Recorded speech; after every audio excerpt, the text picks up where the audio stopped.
Hello and welcome back to the channel.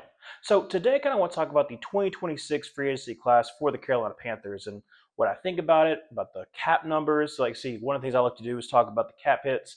I know that a lot of people get fed up with oh, it's like 4 years, 120 million, referring to the Jalen Phillips contract. But then when you really dive into it, it's not that bad of a contract with the Carolina Panthers. And I want to kind of go into that, go into Devin Lloyd's contract, everyone's contract, and kind of show you like the exact cap hits and also what could potentially be for the future of the cap and like who we could potentially re-sign going into next year. Because I love looking forward into the next year of what is Brent Tillis, what is Dan Morgan kind of looking at as far as future contracts. So without further ado, I'll go into 2026 free agents. Starting off, we have Jalen Phillips. Obviously, the big number was 4 years, 120 million, but in actuality, here is the actual cap hits. So, for 2026, he has a cap hit of $9.99 million. Obviously, great cap hit to start off with as far as pushing a lot of the money into later years. Because we didn't have that much money, honestly, to start off the season. This was why we restructured Jared Brown to begin with. So you restructured him, able to save some money and be able to get some great players. So like I said, Jalen Phillips only 9.99 million per year in the 2026. Then when you get to 2027, that's where it gets a little tricky. It boosts up to $32.51 million on the cap. Huge cap. Understandable so. But here's a little caveat. And we'll go into a little bit with 2028 and then into 2029. But one of the key things about Jalen Phillips' contract is the ability to restructure or the ability to get out of his contract later on. So let's just say that Jalen Phillips, he doesn't do well his first year, and then go into his second year, he doesn't do well. Well, then by his third year, we can cut him. And I'll go into that a little bit later. But that goes with 30 million again, 32 million against the cap. But you can restructure in 2027 if, like I said, let's just say that he has a really great first year. He has a really great second year. If he has a really great both those years, we can restructure Jalen Phillips' contract for about a $15 million cap savings for 2027. Because we will need to re-sign some people in 2027. So I'm kind of putting that out there just in case you kind of understand make sure you kind of understand there are some bigger contracts we have to have in 2027. But for 2028, his cap hit is going to be $38.75 million. That's for 2028 and 2029. Both are the same exact way. However, here's a key word. If he does not do well, like I said, if he doesn't do well the first 2 years, by 2028, we can cut Jalen Phillips and save $21.25 million in 2028. So 2028 is when we'll have to re-sign Bryce Young, more likely. There's some other players with big names we have to re-sign. Not really going to go dive too far in 2028, but just letting you know that's going to be a huge deal. So if Jalen Phillips doesn't quite work out, and let's just say that Nick Scorton or Princey Mamuelin do start to rise above, we can be we can cut Jalen Phillips, save 20 million, and we already have our starters. So again, kind of look for the future in that way if the contract doesn't work out. Now let's just say that Jalen Phillips has he has a great first year, but then his second, third year is injury concerns. Then in 2029, if that's the case, and we're we'll have to pay a lot of people. Let's just cut off one of our big contracts. If we cut Jalen Phillips in 2029, we save $30 million. $30 million. If we don't have any kind of restructures or anything like that, $30 million. That's what I'm saying as far as it's not a bad contract for the Panthers. It's great for Jalen Phillips because he has all that money is going to go straight to him. That's part of the cap hit. That's his guaranteed money. But it also saves us in case those injury concerns do come forward, and we can be if it's the first 2 seasons, we can cut him, like I said, for that 21.25. Or if he has a great first season, has 2 injury in seasons after the fact, it's $30 million. So again, that's what I'm saying as far as I don't want to say hoopla, but just a lot of people are saying oh well, you sold him for 4 year, 120 million. Yeah, that's what the people want. The agents want them to be shown oh hey, we got this person $120 million. When in actuality, it's only really $80 million. And obviously, like I said, is that a lot? Yes, but $20 million per year compared to being $30 million per year is a huge difference. So again, everyone who's trying to say oh, this could be the contract we could have gave Brian Burns. Look back at Brian Burns' actual contract. It is not the same. Not even close. Again, that's why I've heard that narrative a lot. It's definitely not true. Just look at the numbers, and you could definitely see it's not even close. Not even close. So again, I love Brent Tillerson, like what he does with the cap numbers. So that's Jalen Phillips. Now going to Devin Lloyd. Devin Lloyd, we got him we got him for cheap. And also look at these cap hits. I mean, like in 2026, he has only like $6.7 million in the cap hit. So again, another great small little cap hit.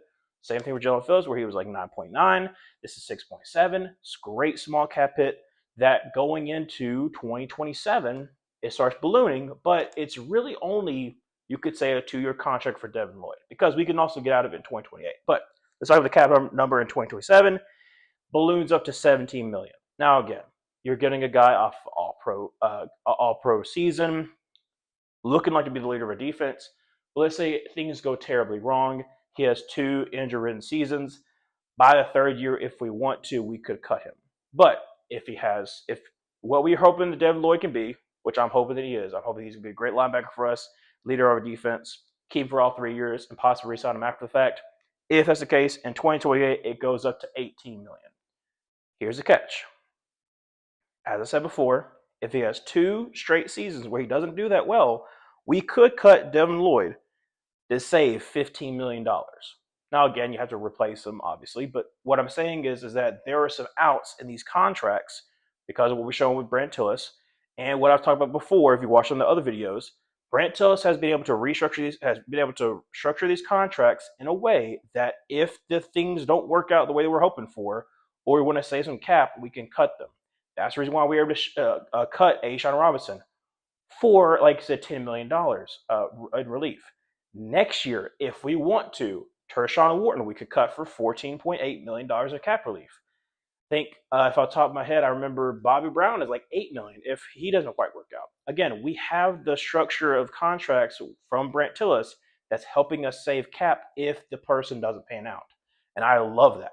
It gives a little bit out.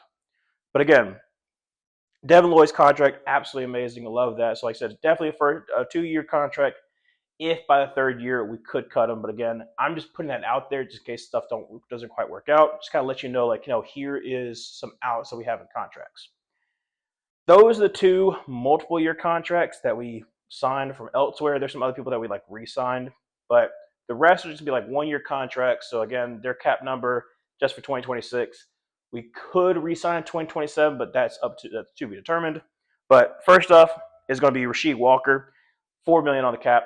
Great. Again, up to 10 million could be, but the cap number is only at 4 million for a starting left tackle to keep Ikem Ekwonu from having to start.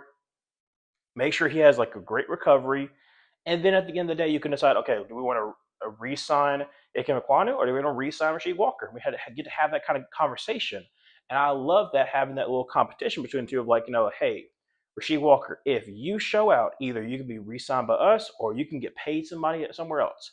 Again, I thought we were going to get Josh Nijman. I thought we were going to re-sign him back. He ends up retiring, and then we just get Rasheed Walker instead. I'm perfectly fine with that. Again, I love that move. Those top 3 moves for us, I love because it's showing like, hey, we're going basically all in to try to make a push. Because again, we're still on Bryce Young's rookie contract. We're trying to make a push as much as we possibly can, and hopefully have another great draft that can be able to fill in some of the pieces, some of the holes we still have, especially on defense and on offense. Next one up, Kenny Pickett. Now, obviously, I'm not a big Kenny Pickett fan, but as far as being a backup quarterback, he's better than Andy Dalton. And I know Andy Dalton was like the veteran presence for Bryce for his first couple of seasons. However, when he played, he was not good. He was not good last year. Now, obviously, you could be like, oh, it was Buffalo. Yeah, it was terrible. So, again, glad we got rid of him. Actually, was able to trade him, surprisingly. And we got Kenny Pickett, who, like I said, not happy about, but only for $4 million. I'm not mad about that. I mean, like, you get Kenny Pickett.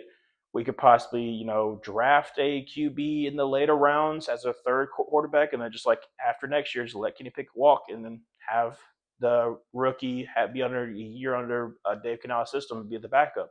Again, that's what I would do. I think the Panthers are going to do as well. So again, I don't mind that being like a stopgap to try to bring a rookie along and then have him be like a primary backup for us in the future. Love that for us. Luke Fortner.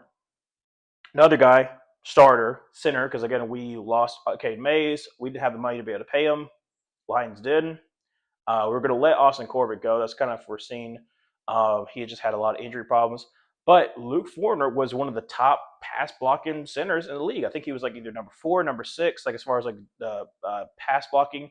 Run blocking had left some to be desired. But again, you have, when healthy, two of the better guards in the NFL, as Robert Hunt and Damian Lewis. Damian Lewis had an amazing season last year. Robert Hunt did get hurt, but like he was great the year before. So again, you bring him into a great offensive line, Luke Fortner, stopgap, and then we potentially will draft a center in the draft to be like a little backup, and hopefully someone that could be like the center of the future, and then have that on a rookie contract. So again, love that move for us. Stopgap has played pretty good for us. Played pretty good last season, good for the Saints. So also taking from the Saints is nice, but love that for us. Other two, one I see more as a camp body. Other one I could possibly see as making the roster, just because of the relationship. Stone Forsythe and also John Mechie. Both of them. Stone is for $2 million. John Mechie is for 1.9. I understand signing a Stone Forsythe for the time being, because right now I see him as a camp body, because I think we're possibly going to draft a tackle in the draft. And if we see him as being the swing tackle, we could cut Stone Forsythe and be like, okay, you're the swing tackle. We still have Kwanu on the roster. He's probably been on the PUP list for a very long time, probably the IR for a very long time. But Stone Forsythe was one of the worst tackles in the NFL last year, so I don't feel confident at all with him. So again, camp body, sure, fine, don't mind that at all. And like I said, if you cut him, you save $1 million. So it's like not that weird. It's not that weird.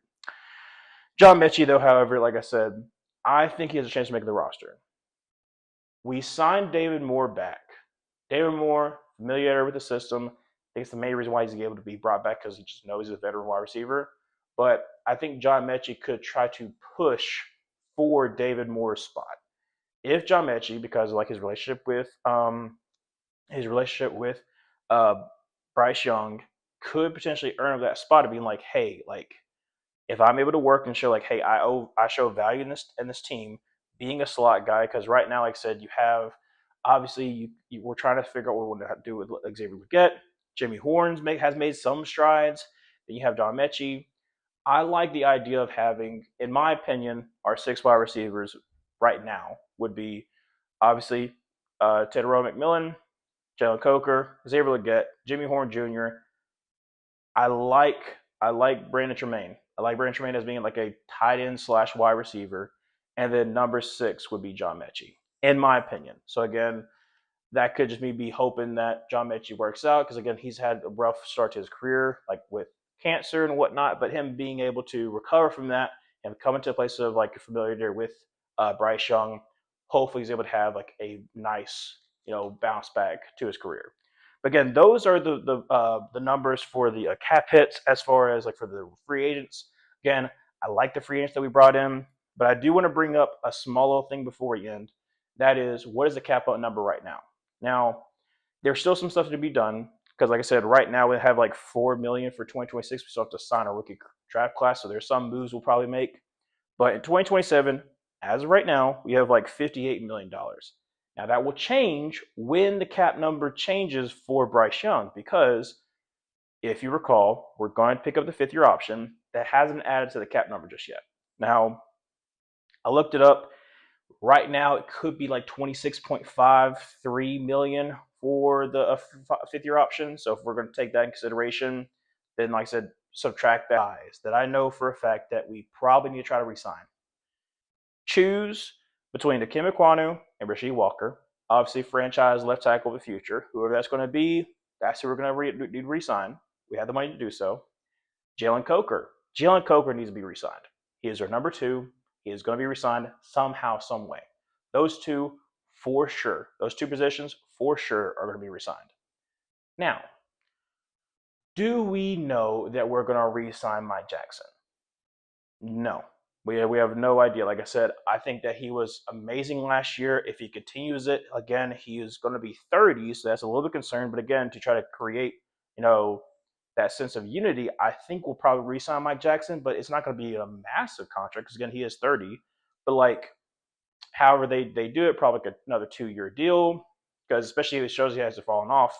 I would love to have Mike Jackson back because again, he brought a good sense of stability, especially when J.C. Horn went down. That Rams game, Mike Jackson did the best he could as the number one corner, and like yes, Puka Nacua caught an amazing ball on it, but again, he had perfect defense on it. So again, I love Mike Jackson. I'm hoping that we're able to resign him, but again, that's more of like a maybe than anything else. And again, we don't have to re-sign Bryce Young just then because, like I said, we're going to have him on the fifth-year option, but we could re-sign him early as well if we wanted to, as we want to try to restructure some things for the future. But again, those are the only 4 people that we really need to re-sign in 2027. So again, I like what we did with the cap.